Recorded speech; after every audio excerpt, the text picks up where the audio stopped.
Europe 1. Écoutez le monde changer. C'est le premier jour de vrai test depuis le début des grèves, Florence, contre la réforme des retraites. Et oui, après le télétravail ou les RTT en fin de semaine dernière, il a bien fallu retourner au bureau ce matin.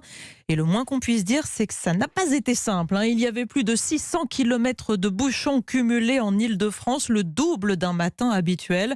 François Geffrier, vous avez fait comme tout le monde. Vous avez galéré ce matin sur la moto Europe 1. Alors là, à la mi-journée, on pourrait croire que ça roule mieux. C'est vrai ou pas ? Alors, ça reste difficile. Les temps de parcours sont tout de même fortement rallongés par rapport à d'habitude. Ce n'est pas seulement moi qui le dis, ce sont les usagers qui connaissent cette autoroute A1 Porte de la Chapelle, là où je me trouve.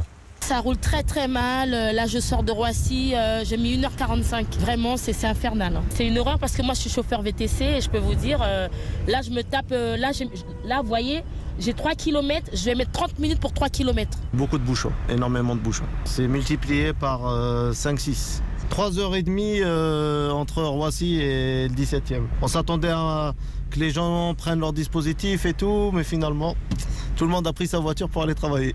Les gens sont énervés, très énervés. Il y a des boîtes dans tous les sens. D'habitude, c'est moins flagrant qu'aujourd'hui. C'est plus dangereux que d'habitude. Il y a effectivement de la nervosité, des accélérations un peu trop fortes quand le trafic se débloque. Tout à l'heure, j'ai vu un pare-choc remplir sa mission dans un craquement sinistre. Alors pour autant, il y a du mieux. Avec Jimmy Nicolas sur la moto Europe 1 depuis 5h du matin, nous parcourons les abords de la capitale et je peux vous dire que ceux qui, pour éviter le pic de bouchons, ont choisi la grasse matinée plutôt que se lever très tôt, ils ont du soleil en prime. Mais attention, la chaussée reste mouillée avec beaucoup de vent et on a toujours en Île-de-France 148 km de bouchons cumulés à l'heure où nous parlons. Merci beaucoup pour ce recensement. François Geffrier en direct de la Porte de la Chapelle pour Europe 1.